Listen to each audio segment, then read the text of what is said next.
Hi guys, welcome to edu medicine.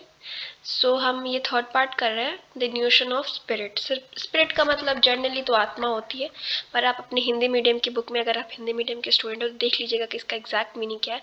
मैं कोशिश करूँगी स्पिरिट वर्ड यूज़ करने का, क्योंकि इसका एग्जैक्ट मतलब क्या राइटर कह रहे हैं वो उससे थोड़ा क्लियर हो जाता है।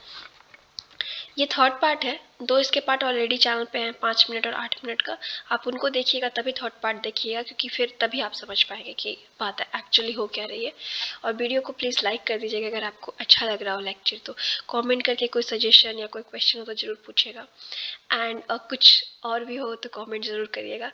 हमारा चैनल का लिंक हमारे डिस्क्रिप्शन में हमेशा रहता है, आप उस पर क्लिक करके हमारा चैनल ज्वाइन कर सकते हैं, जहाँ पे ये हाईलाइटेड जो हमने इग्नू मटेरियल यूज़ किया है, जिस पे हाईलाइट हम करते हैं वो, प्लस हम कोशिश करते हैं कि हैंड रिटन नोट्स भी आपको प्रोवाइड कर सके। सो अब स्टार्ट करते हैं। तो जो स्पिरिट का कॉन्सेप्ट है वो न्यूयॉर्क के लिए बहुत ज़्यादा इम्पॉर्टेंट है, और वहाँ पे दो टाइप के जो स्पिरिट होते हैं वो रहते हैं, एक आसमान के, एक ज़मीन के।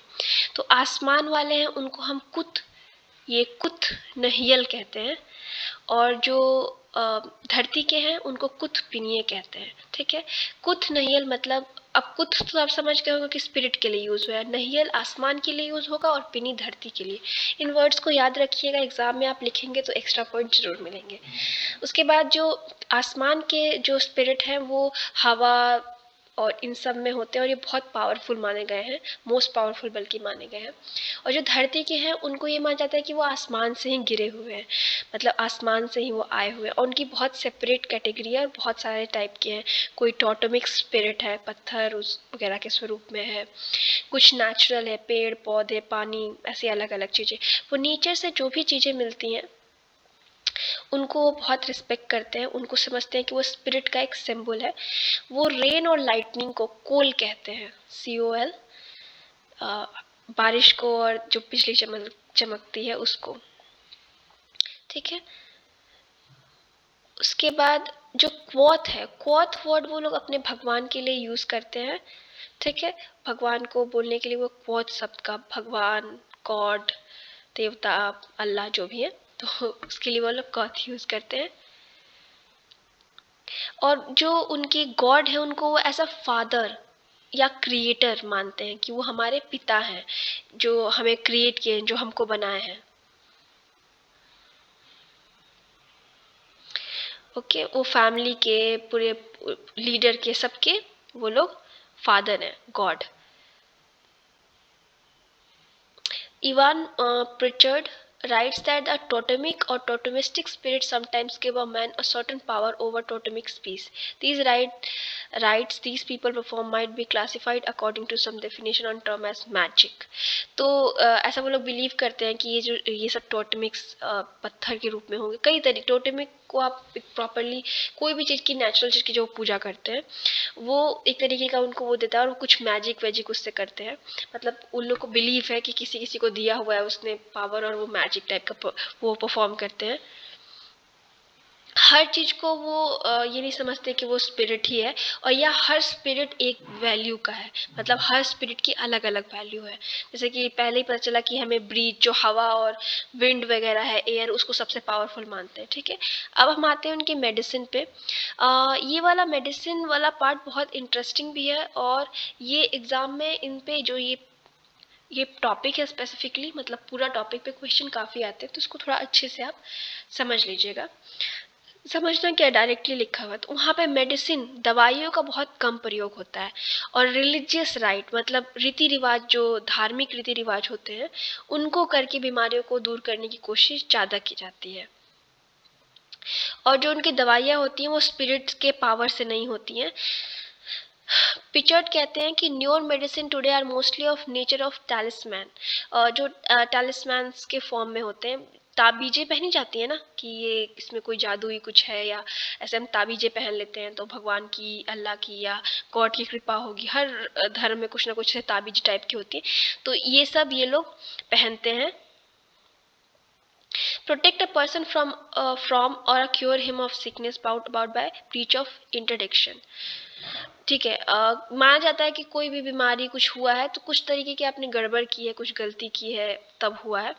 और कुछ सैंपल मेडिसिन भी होते हैं जैसे कॉमन चीज़ों को इलाज करने के लिए, एकदम सामान्य बीमारियों के लिए, जैसे पेट में कोई दिक्कत है, थ्रोट में, लंग्स में कोई दिक्कत आ गई, फीवर आ गया, या स्वेलिंग है, या जो वो पशु पक्षी घर पे हैं, पाले जाते हैं, वो बीमार है, तो उनके लिए छोटी मोटी मेडिसिन है। लेकिन वो मेडिसिन तभी काम करेगी जब हम उसको धार्मिक पूजा पाठ और रीति रिवाज के साथ करेंगे तभी। और मेडिसिन तभी काम करेगा जब गॉड हैप्पी होंगे, खुश होंगे तो। और माना जाता है कि जो गॉड है उनके, वो उस टाइम पे जब डिजीज हुआ है तो उसको प्रोटेक्ट करते हैं, उस इंसान को। ठीक है।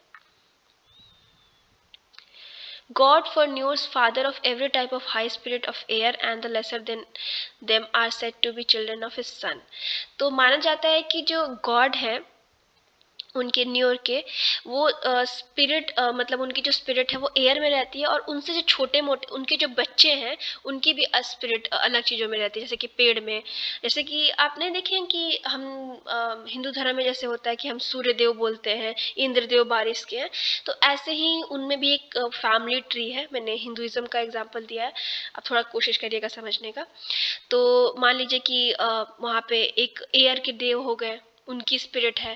फिर बारिश के एक देव हो गए, वो एयर के बेटे हैं, मतलब कोई अ, बारिश का देवता है, तो कोई पेड़ का देवता है, तो कोई नदी का देवता है, और वो एक दूसरे के बेटा पुत्र, ऐसा रिलेशन शो करने की कोशिश की गई है। लेकिन आप एक चीज़ याद रखिएगा, उनको कोई ह्यूमन फॉर्म नहीं दिया गया, उनको उनका शरीर हमारे जैसा नहीं बनाया गया। हमने बस माना है कि वो उनके पुत्र होंगे, उनके वो होंगे, लेकिन हमने ये नहीं कहा है कि उनका ह्यूमन जैसा शरीर है, मतलब न्यूअर रिलीजन में। ठीक है। उसके बाद यहाँ पे रिलेशनशिप क्या है स्पिरिट्स के बीच में, वो दिखाने की कोशिश की गई है। तो God is the symbolised by sky and spirit of air by atmosphere, the clouds and breeze. जो भगवान है वो किस बहुत तरीके से उसको सिंबलाइज किया जाता है, उसे प्रदर्शित किया जाता है, हवा में, बादल में, बारिश में। और जो लेसर स्पिरिट है उनको भी अर्थ की अदर अदर चीज़ों से दिखाया जाता है। ये लोग ये नहीं कहते कि वो लोगों ने भगवान को देखा है, और चाहे गॉड को उन्होंने देखा है, और ये भी नहीं जानते कि वो कैसे होते हैं, मतलब उनका स्वरूप कैसा है। और वो किसी ह्यूमन फॉर्म में नहीं होते, वो इंसान जैसे नहीं दिखते हैं। और हम गॉड को ऐसे देख सकते हैं कि वो स्काई है, बादल है। जो गॉड है वो बादल है। ठीक है। अब हम सोल और गोस्ट करेंगे, तो मैं इसको नेक्स्ट वीडियो में करूँगी, क्योंकि हम कोशिश करेंगे छोटे छोटे वीडियोस ही बनाने की, उसमें इंटरेस्ट पे आता है और हम ज़्यादा बोर भी नहीं होते। अगर मैं कंक्लूड करूँ ऊपर का ये जो हमारा पार्ट है, तो आप ये समझ लीजिए कि वो लोग गॉड को एज अ प्रोटेक्टर मानते हैं, एज अ फादर मानते हैं, कि जो उनको बीमारियों से बचाएगा, उनको हर चीज़ से दूर करेगा, वो उसकी प्रार्थना करते हैं। वो लोग मेडिसिन कम से कम प्रयोग करते हैं, और ताबीज वगैरह प्रयोग करते हैं, और वो मानते हैं कि जब धार्मिक कार्य कर्म किया जाएगा तभी जो बीमारी है उसका इलाज होगा, और गॉड उनको प्रोटेक्ट करेंगे। उसके बाद गॉड को भी एक ह्यूमन फॉर्म में नहीं देखा जाता है। गॉड को वो लोग मानते, वो जानते ही नहीं कि वो कैसे दिखते हैं। गॉड को वो ऐसा समझ लेते हैं कि वो एक कोई हायर स्पिरिट है, कोई आत्मा टाइप का है, जिसका कोई स्वरूप नहीं है, पर उनकी भी फैमिली है, गॉड की भी फैमिली है। ठीक है। गॉड के भी पुत्र है, एक मेजर मतलब एक मेन गॉड है, उसके पुत्र हैं, पुत्री है, फिर उनके बच्चे हैं, ऐसे दिखा जाता है। तो यही इसका कंक्लूजन होगा। बाकी हम जो नेक्स्ट सोल एंड गोस्ट है उसको नेक्स्ट उसमें करेंगे वीडियो में। Thank you and have a nice day, and please share with your friends and join our YouTube channel. तो हम ज्वाइन मत कीजिए, सब्सक्राइब करिए, पर हमारा टेलीग्राम जरूर ज्वाइन करिए। Thank you.